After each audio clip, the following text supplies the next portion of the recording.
Hi there, I'm Dr. Erdem, and in today's video I want to discuss the TOK concept of power, how it influences knowledge with a special focus on history. First, let's talk about what power actually is. One definition is that power is the ability to influence or control the behavior of people and what happens. This could take many forms, from political power to social influence, and can even be the power of knowledge itself. Indeed, Francis Bacon is famous for stating knowledge itself is power, and this is easy to see. If you know something that your friend wants to know, you now hold leverage over them. You have power. However, power also shapes our knowledge. Those who have power often determine what is held as truth, which leads us to our first example, the AOK of history. There is a famous expression in history: history is written by the winners. What is this if not a declaration of the way power has influence over what we know? Let's look at an example.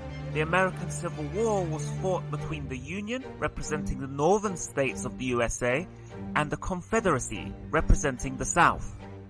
While a massive oversimplification of the nature of the war, it is generally accepted that the Union was fighting for a moral cause to end slavery in the USA, while the Confederacy took up the role of villain in this fight because they wished to keep slavery intact.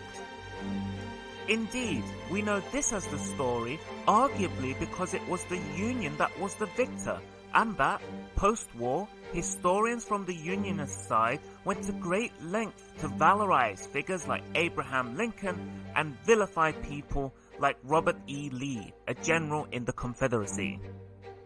Such was the overwhelming use of power that vilified the Confederacy that it sparked a controversial movement known as the Lost Cause argument that stresses that generals like Lee were heroes and that the war was also the South's attempt to protect its way of life from being changed.